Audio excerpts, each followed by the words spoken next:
From Studio 19, I'm Jeff Allen Wolf, and this is definitely a world gone mad. Here we go. Senator Whitehouse urges Republicans to reject rotten Todd Blanche ahead of his confirmation hearing. Whitehouse blasted Blanche and his history of terrible behavior before the Senate Judiciary Committee. Now, the Rhode Island Democrat urges Republican colleagues to vote down President Trump's pick to leave the Justice Department, arguing Blanche's confirmation gives the Republican Party extra baggage going into the midterms. His word is not credible with me, Whitehouse said, ahead of the start of the confirmation hearing. Now, Whitehouse said Blanche has created a sense of real uncertainty, even horror, at the DOJ. If you look at his track record to date, there's an enormous amount of reason for fear and anxiety that he's going to continue to do disgraceful things, he added. Now, when Senator Whitehouse was asked if any of the Republicans on the committee remained persuadable to reject the president's nomination, Whitehouse said his colleagues across the aisle have had real trouble finding their spines when it comes to opposing Blanche on principle or the merits. So what does this all mean in the end? Republicans will confirm Blanche. You know this is the outcome. Why should we pretend otherwise? Republicans could be shown someone who has a criminal record and other bad behavioral patterns, and Republicans would still confirm that person. I don't even react anymore to these stupid hearings because we just need to fast forward to the outcome. It needs to be said at the start of every confirmational hearing, ladies and gentlemen of Congress, this man or woman is up for confirmation. Yada, yada, yada, yada, yada, yada, yada. Let's take a vote. All those who are stupid, say aye. And along party lines, overwhelmingly the nominee will be confirmed. Simple, done, outcome resolved. What a frigging joke this is, Wolfpack. I would love to be completely wrong. I would love to tune into a confirmation hearing and be shocked where people say, this person is a scumbag. This person has no business being in this position of DOJ or whatever position they're running for. That has as much chance of happening as Donald Trump ever apologizing for anything he's done or of him releasing his tax returns. Okay, moving from stupidity to insanity. What do Chief of Justice Susie Wiles and FBI Director Kash Patel have in common? Let's find out, Jeff says sarcastically. The White House is reportedly asking officials to hand over their phones as part of an intensifying leak investigation. Now let that sit there for a second, okay? Imagine walking into your work, grabbing your coffee, saying good morning to your coworkers, and somebody says from management, by the way, we're going to need your phone. That's not a staff meeting. That's the opening scene of a political movie thriller where everyone suddenly remembers every text you've ever sent. Somewhere every group chat in the building just developed selective amnesia. According to CNN Chief of Staff Susie Wiles and FBI Director Kash Patel have reportedly been leading an aggressive effort to find whoever leaked information about the Qatari jet being converted into a future Air Force One. Officials were reportedly asked to voluntarily turn over their phones while investigators look for the source. Now, voluntarily, that's, one of those Washington words that always deserves air quotes. It's right up there with temporary, routine, and, my favorite, this meeting shouldn't take long. If your boss has to remind you something is voluntary, chances are it doesn't exactly feel like yoga class. Let's stop pretending this is about phones. It isn't. Phones are just little rectangles full of receipts. The phone isn't the story. The story is the level of panic that makes somebody think collecting everyone's phones is the logical next step. When your solution to leaks starts sounding like airport security crossed with a middle school principal confiscating iPhones, you've taken a wrong turn somewhere. At some point, somebody actually said, "I've got it. Let's collect everyone's phones in the White House." And apparently nobody in the room replied, you know how insane that sounds, right? Every conversation suddenly feels like somebody's wearing a wire. Every group chat turns into a ghost town. Somebody sends a thumbs up emoji, and 5 people start wondering if it's evidence. Forget office morale. At that point, you're not building a team. You're creating the only workplace where typing LOL probably requires clearance from legal. Imagine proofreading a text message like it's a Supreme Court brief. Should I use 1 exclamation point? Or is that too suspicious? Washington leaks. It always has. Republicans leak. Democrats leak. Administrations leak so often you'd think the Capitol was sponsored by Flex Seal, which, judging by this story, apparently it isn't. But asking officials to hand over their phones, that's a different picture. You don't do that because everything's humming along just fine. You do it because somebody thinks the leak is spreading faster than they can contain it. And that's the moment where your dog's ears prick up. The leak may have started the fire, but now the people running around with the fire extinguishers are getting all the attention. Here's where this whole thing goes completely off the rails. The leak got everybody's attention. Asking people for their phones is what turned this into the headline. In Washington, secrets have a shorter shelf life than milk left in the Arizona driveway. Somebody always talks. Somebody always writes the book.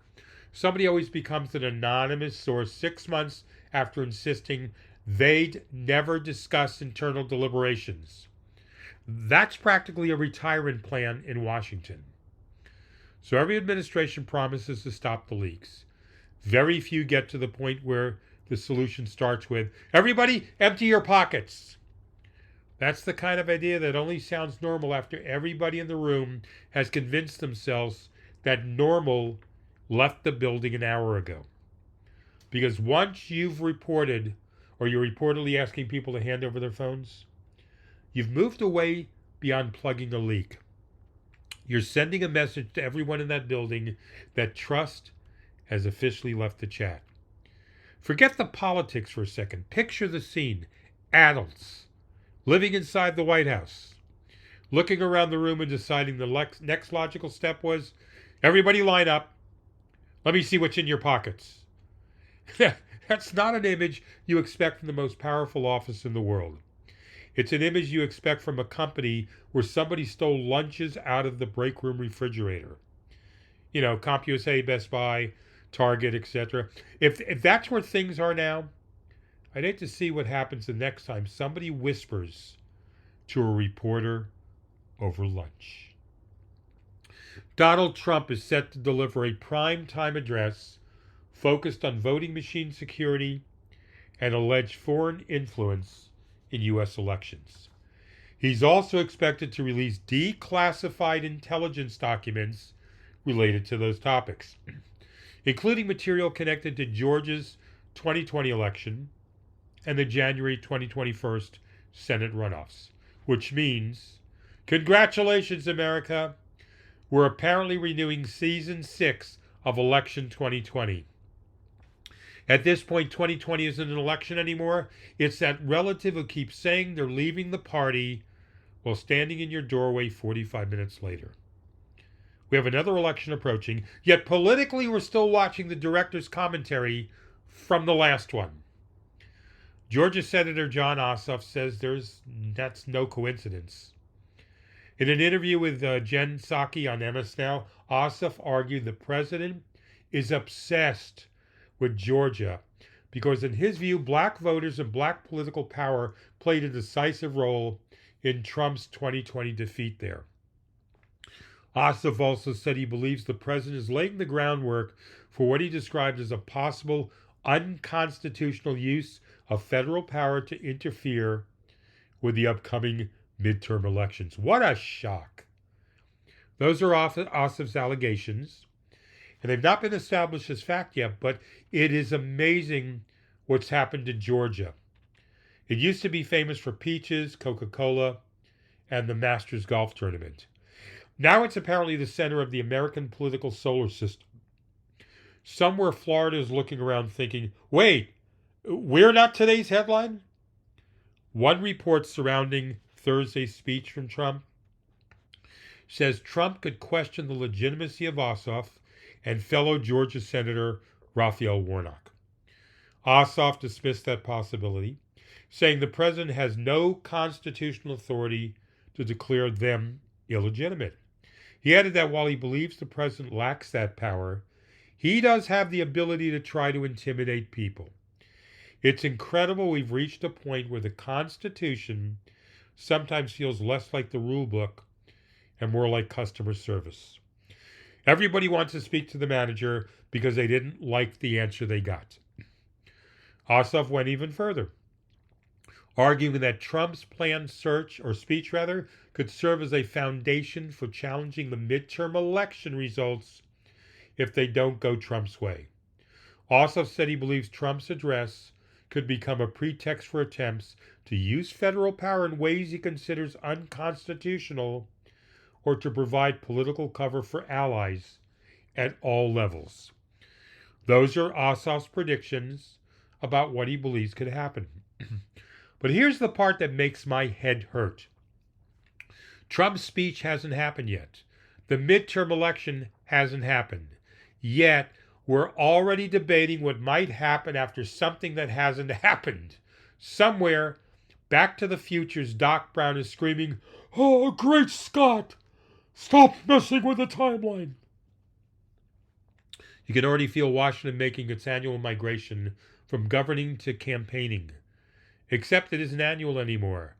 Campaign has become a full-time profession. Governing is the side hustle they squeeze in between fundraisers and cable interviews. Congress should probably update LinkedIn under special skills and just put professional candidate. Ossoff also framed the president's renewed focus on election issues as a political calculation. He argued that public frustration over issues including war, tariffs, healthcare cuts, and the cost of living is creating pressure on the administration. And he suggested the return to election-related claims represents a shift in emphasis as the November midterm approaches. Maybe that's true, maybe it isn't. Voters will decide that. But if your groceries cost more, your insurance bill needs its own payment plan, your electric bill arrives looking like a ransom note, and your rent keeps climbing, I could understand wondering why Washington keeps rebooting old storylines instead of writing a new season. And we already know exactly what's going to happen after Trump's speech. Some people will decide it was historic before Trump finishes his second paragraph. Others will declare it a constitutional crisis before he reaches the first period. Cable news will split into 16 little boxes where everyone talks and nobody listens. Social media will instantly discover another 1,000 constitutional experts who, oddly enough, were reviewing air fryers last week. Then all the shouting will finally burn itself out, and we're still left with the same old-fashioned question that somehow never goes out of style.